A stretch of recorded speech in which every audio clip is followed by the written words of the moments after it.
북한과 러시아는 원래는 조금 소원했어요. 사실 소련 해체 이후에 러시아가 되게 어려웠잖아요.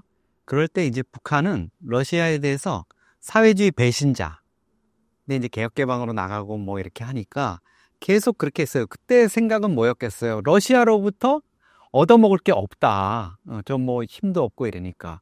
그리고 이제 중국에 찰싹 붙었잖아요.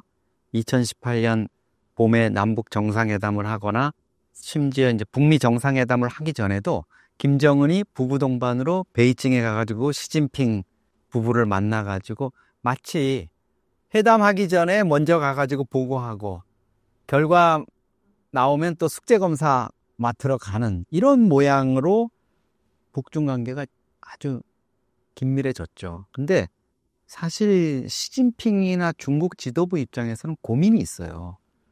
김정은이 2013년부터 2012년부터 본격적으로 집권하면서 아버지 때 2번밖에 안 한 핵실험을 4번이나 했잖아요. 그래서 6차례 핵실험을 완성했고 핵 보유국이라고 주장을 하고 ICBM도 뭐 계속 쏘고 이렇게 하는데 유엔은 계속 대북 제재를 하면서 중국 너희 동참해 왜 안 하니? 너 시진핑 너 뭐 미국하고 같이 G2라면서 그러면 국제적인 책임을 다해야지 하고 압박을 해왔어요. 그러니까 시진핑도 사실 유엔의 대북 제재에 몇 차례 동참을 했어요. 그러니까 북한이 막 책임 있는 유강국들이 이런 배반적인 행위를 한다고 또 중국 시진핑 체제를 비방하기도 했어요. 그러면서도 중국 입장에서는 아유 제가 아무리 까불어도 우리가 그래도 후견국이니까 달래면서 가야지 이런 느낌이었을 거예요. 그렇지만은 이제 김정은 입장에서는 이런 미국이나 서방의 눈치를 보는 중국보다는 최근에 와가지고 우크라이나 전이나 이런 걸 보면서 이거 푸틴 형님은 시진핑 형님하고 다르네. 야, 이쪽이 더 좋겠다. 이랬는데 마침 시진핑이 우크라이나 전 불법 침공을 하면서 세계에서 이제 외톨이가 돼버렸잖아요. 거의 뭐 푸틴 쪽에 선 사람은 벨라루시 정도? 뭐 메갈이 없는 벨라루스 정도 이렇게 했으니까 여기에 이제 푸틴이 말하자면 작년 2월에 우크라이나전에 한 2년 넘기면서 이제 이게 그 우크라이나한테 좀 밀리기도 하고 또 러시아 영토였던 쿠르스크를 우크라이나가 침략해가지고 점령하고 있잖아요, 지금.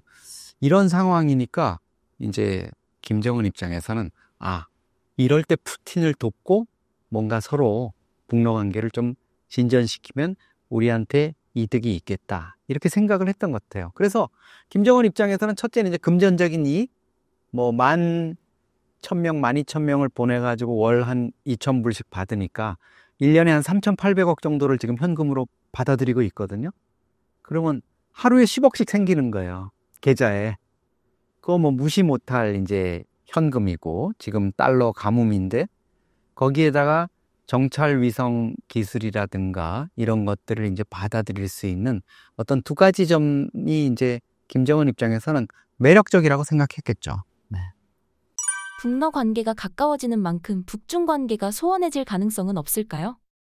중국 입장에서는 뭐 당연히 시진핑 입장에서는 김정은이가 얼마나 가소롭겠어요.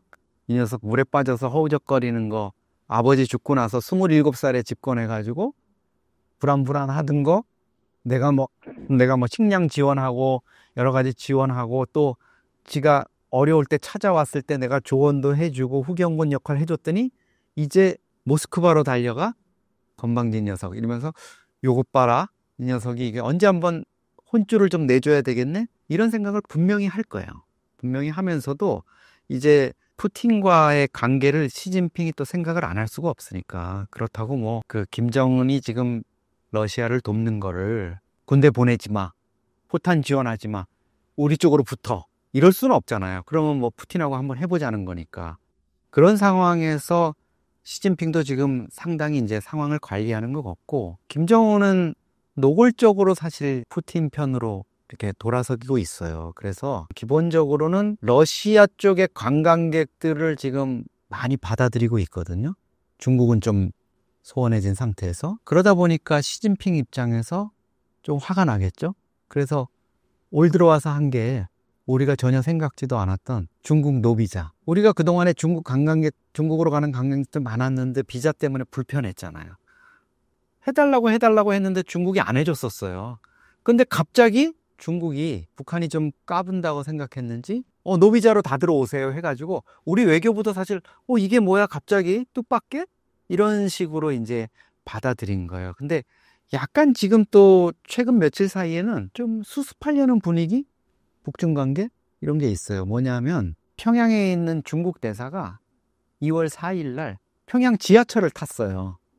근데 그냥 이게 뭐 지하철을 그냥 탄 게 아니라 대사관 직원들하고 같이 탄 다음에 지하철을 이용해서 우리 중국 관광객들도 많이 앞으로 관광을 했으면 좋겠다 이러면서 지하철이 북한 지하철이 다 꼬물이고 낡았는데 몇 개 있어요. 신형 동차 요즘 들어온 게 깨끗하고 너무 벽에 걸린 그 샹들리에가 너무 아름답고 벽에 또 김일성, 김정일 이렇게 벽화 만들어 놓은 거 있잖아요.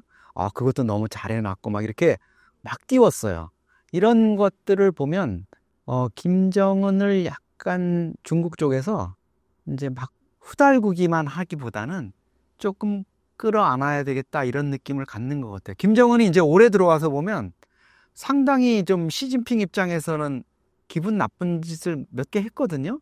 푸틴이 신년 연하장 보낸 거는 노동신문에 이렇게 일면에다 크게 싣고 시진핑이 연하장 보낸 거는 다른 저기 동남아 국가 이런 대통령이 보낸 거랑 같이 묶어가지고 이렇게 했어요. 완전히 중국과 러시아를 바꿔버린 거죠.